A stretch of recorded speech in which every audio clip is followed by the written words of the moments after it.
ఈ ఎన్నికలు పేదలు వర్సెస్ పెత్తందారుల మధ్య యుద్ధమే అన్నారు వైఎస్ఆర్ కాంగ్రెస్ పార్టీ అధినేత జగన్మోహన్ రెడ్డి.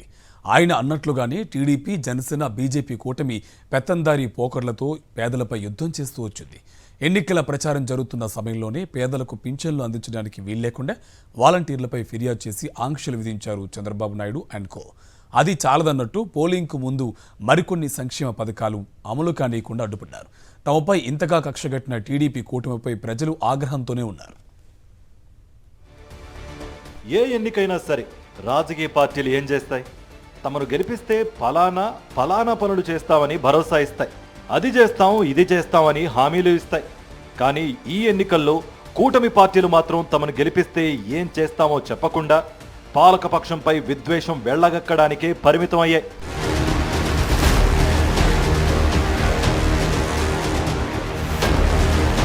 మూడుసార్లు ముఖ్యమంత్రిగా వ్యవహరించిన చంద్రబాబు నాయుడు తమ కూటమిని గెలిపిస్తే గతంలో తన పాలనలో చేసిన అభివృద్ధినే మరింతగా చేస్తానని చెప్పి ఓట్లు అడగాలి.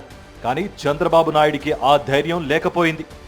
ఎంతసేపు 5 ఏళ్ల క్రితం హత్యకు గురైన వైఎస్ వివేకానందరెడ్డి కేసును పట్టుకుని హూ కిల్డ్ బాబాయ్ అంటూ చిల్లర రాజకీయాలకే పరిమితం అయ్యారు. అది వర్కౌట్ కావడం లేదని, ప్రతి ఒక్కరికి వారి భూములపై వారికి ఉన్న హక్కులకు పూర్తి రక్షణ ఇచ్చే ఉద్దేశంతో రూపొందించిన ల్యాండ్ టైటిలింగ్ యాక్ట్ పై విషం చిమ్మారు చంద్రబాబు. ఆ చట్టంతో అందరి భూములను ప్రభుత్వం లాగేసుకుంటుంది అంటూ పిచ్చి వ్యాఖ్యలు చేశారు చంద్రబాబు. బాబు అండ్ కోకి భిన్నంగా వైఎస్ఆర్ కాంగ్రెస్ పార్టీ అధినేత జగన్మోహన్ రెడ్డి ఎన్నికల ప్రచారం చేశారు.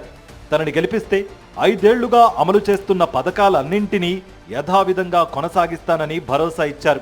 కొన్ని పథకాల్లో లబ్ధి మొత్తాన్ని పెంచుతామని కూడా హామీ ఇచ్చారు. నా 5 ఏళ్ల పాలనలో మీ ఇంట్లో ప్రభుత్వం వల్ల మంచి జరిగిందని మీకు అనిపిస్తేనే నాకు అండగా నిలవండి అని చాలా నిజాయితీగా పిలుపునిచ్చారు వైఎస్ జగన్. తన పాలనలో మంచి జరగని వారు తనకు ఓటు వేయవద్దని చెప్పగలిగిన సాహసం ఆయనది. చంద్రబాబు నాయుడు, పవన్ కళ్యాణ్లు దీనికి పూర్తి విరుద్ధంగా వ్యవహరించారు. 5 ఏళ్ల పాటు వాలంటీర్లపై బురద జల్లుతూ వచ్చారు బాబు, పవన్లు.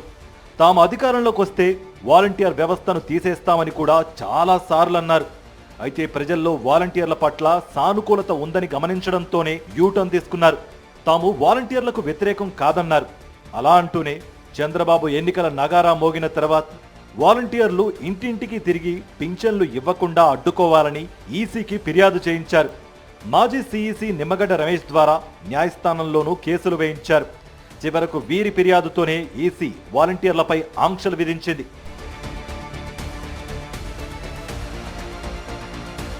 అంతే, మండుటెండల్లో వృద్ధులు, వికలాంగులు సచివాలయాలకు వచ్చి పింఛన్లు తీసుకోవాల్సిన అగత్యం ఏర్పడింది. తమను వీధికి లాగిన బాబు, పవన్లను వృద్ధులు తిట్టిపోశారు. ఈ వ్యతిరేకత తమ కొంపలు ముంచుతుందేమోనని బాబు, పవన్లు భయపడ్డారు.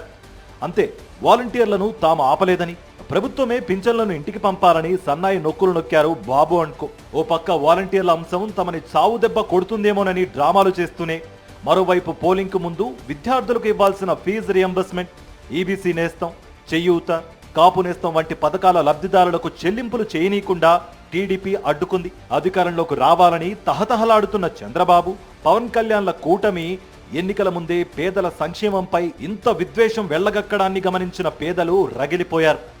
జగన్మోహన్ రెడ్డి ఎన్నికల ప్రచారంలో చెప్పినట్లు ఈ ఎన్నికలకు పెత్తందారుల దురహంకారంపై పేదలు చేసే యుద్ధమే అని పేదలు భావించారు. పోలింగ్ రోజున పేదలు పెద్ద ఎత్తున పోలింగ్ బూతులకు పోటెత్తడానికి ఇదే కారణమని విశ్లేషకులు అంచనా వేస్తున్నారు. తమ నోటికాడ కూడును అడ్డుకున్న కూటమికి గుణపాఠం చెప్పాలని పేదలు డిసైడ్ అయ్యారని, దాన్నే ఈవీఎంలలో నిక్షిప్తం చేశారని రాజకీయ పండితులు అంటున్నారు. వారి మనసుల్లో ఉన్న కసి ఏ పార్టీదో జూన్ 4న తెలుస్తుందని వారంటున్నారు.